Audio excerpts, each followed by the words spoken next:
Everyone, welcome back to my channel. ಇವತ್ತು ನಾನು sweet ರೆಸಿಪಿಯೊಂದಿಗೆ ಬಂದಿದ್ದೇನೆ.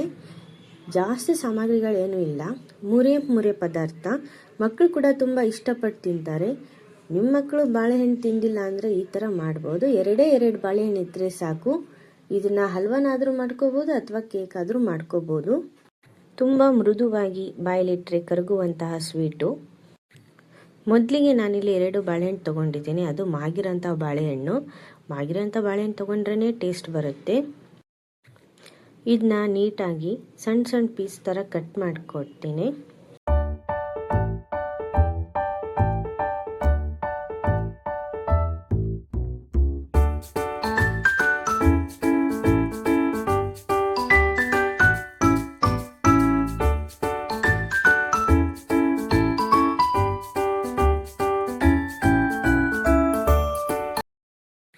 ಇದನ್ನ ನುಣ್ಣಗೆ ಪೇಸ್ಟ್ ಥರ ಗ್ರೈಂಡ್ ಮಾಡಿದ ನಂತರ ನಾನಿಲ್ಲಿ ಗೋಧಿ ಹಿಟ್ಟನ್ನು ಉಪಯೋಗಿಸ್ತಾ ಇದ್ದೀನಿ. ಎಕ್ಸ್ಟರ್ನಲ್ ನೀವು ಮೈದಾ ಕೂಡ ಉಪಯೋಗಿಸ್ಬೋದು. ಹಾಗೆ ಅದು ಅಳತೆ ಪ್ರಕಾರನೇ ಹಾಲು ಕೂಡ ಹಾಕ್ತಾ ಇದ್ದೇನೆ. ಹಸಿ ಹಾಲು ಹಾಕಿದರೆ ತುಂಬ ರುಚಿ ಬರುತ್ತೆ. ಕಾಸಿರುವಂಥ ಹಾಲನ್ನು ಹಾಕಬೇಡಿ.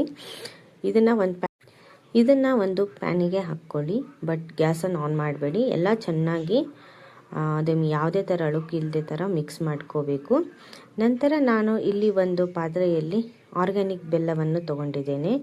ಎಲ್ಲದು ನೀವು ಯಾವ್ದು ಅಳತೆ ತೊಗೊಂಡಿದ್ದೀರ ಹಿಟ್ಟಿಂದು ಅದೇ ಅಳತೆ ಪ್ರಕಾರ ಹಾಲು ಮತ್ತು ಬೆಲ್ಲವನ್ನು ಹಾಕಬೇಕು. ಇದನ್ನು ಚೆನ್ನಾಗಿ ಕರಗಿಸಿ ಕುದಿಸ್ತೇನೆ. ಕುದಿಸಿದ ನಂತರ ಫಿಲ್ಟರ್ ಮಾಡ್ತೇನೆ. ಫಿಲ್ಟರ್ ಮಾಡಿ ಅದನ್ನ ಚೆನ್ನಾಗಿ ಮಿಶ್ರಣ ಮಾಡಿ ಲೋ ಫ್ಲೇಮಲ್ಲಿ ಇಟ್ಬಿಟ್ಟು ಚೆನ್ನಾಗಿ ಮಿಕ್ಸ್ ಮಾಡ್ತಾ ಇರಿ. ಗಂಟು ಆಗದೆ ಥರ ನೋಡ್ಕೊಳ್ಳಿ. ಚೆನ್ನಾಗಿ ಮಿಕ್ಸ್ ಮಾಡ್ತಾ ಕಲರ್ ಕೂಡ ಚೇಂಜ್ ಆಗುತ್ತೆ. ಹಾಗೆ ನಿಮಗೆ ಎಷ್ಟು ಬೇಕೋ ಅಷ್ಟು ತುಪ್ಪವನ್ನು ಉಪಯೋಗಿಸ್ಕೋಬೋದು. ನಾನು ಇದು ಪೂರ್ತಿ ಕಂಪ್ಲೀಟ್ ಆಗೋಕ್ಕೆ 8 ಸ್ಪೂನ್ ತುಪ್ಪವನ್ನು ಉಪಯೋಗಿಸ್ಕೊಂಡಿದ್ದೇನೆ. ಬಿಕಾಸ್ ಇದು ನನಗೆ ಕರೆಕ್ಟ್ ಕಂಫರ್ಟೇಬಲ್ ಅಂತ ಅನಿಸಿದ್ದಿಲ್ಲ. ಸೊ ಅದಕ್ಕೋಸ್ಕರ ಮಿಕ್ಸ್ ಮಾಡ್ತಾ 2 ಸ್ಪೂನ್ ತುಪ್ಪವನ್ನು ಅಷ್ಟೇ ಯೂಸ್ ಮಾಡಬೇಕು.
ವಾವ್, ನೋಡಿದರೆ ತಿನ್ನಬೇಕಂತ ಅನ್ನಿಸ್ತಾ ಇದೆ.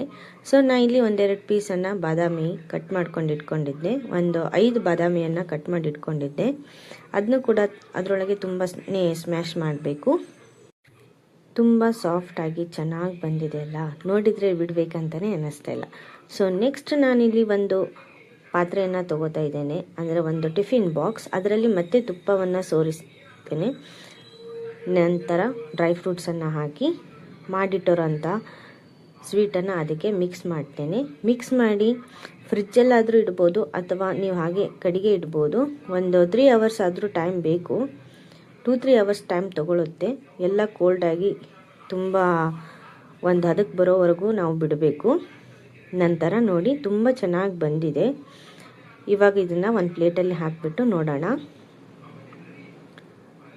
ವಾವ್, ನನಗೆ ಅಂತೂ ನೋಡೋಕ್ಕೆ ತಿನ್ನಬೇಕು ಅನ್ನಿಸ್ತಾ ಇದೆ. ಓಕೆ ನೋಡಿ ಎಷ್ಟು ಚೆನ್ನಾಗಿ ಬಂದಿದೆ ಅಲ್ವಾ, soft and sweet, very very easy method. ಮಕ್ಕಳಿಗೆ ಕೂಡ ತುಂಬಾ ಇಷ್ಟ ಆಗುತ್ತೆ, ಮಾಡಿಕೊಡಿ. ಎಸ್, ನೋಡಿದ್ರಲ್ಲ ಫ್ರೆಂಡ್ಸ್ ಹೇಗಿದೆ ಅಂತ. ಓಕೆ, ಯಾರು ನನ್ನ ಚಾನಲನ್ನು ಸಬ್ಸ್ಕ್ರೈಬ್ ಮಾಡ್ಕೊಂಡಿಲ್ಲ ದಯವಿಟ್ಟು ಸಬ್ಸ್ಕ್ರೈಬ್ ಮಾಡಿ, ಲೈಕ್, ಕಮೆಂಟ್ ಆ್ಯಂಡ್ ಶೇರ್. ದಯವಿಟ್ಟು ಪೂರ್ತಿ ವಿಡಿಯೋನ ನೋಡಿದ ಮೇಲೆ ಕಮೆಂಟ್ ಮಾಡೋದು ಮಾತ್ರ ಮರಿಬೇಡಿ, ಹಾಗೆ ಲೈಕ್ ಕೊಡೋದು ಕೂಡ ಮರಿಬೇಡಿ. ಪುನಃ ಇನ್ನೊಂದು ಸ್ವೀಟ್ ರೆಸಿಪಿ ಅಥವಾ ಇನ್ನೊಂದು ವ್ಲಾಗ್ ವಿಡಿಯೋದಲ್ಲೇ ಬರ್ತೀನಿ. ಬಾಯ್ ಬಾಯ್, ಟೇಕ್ ಕೇರ್.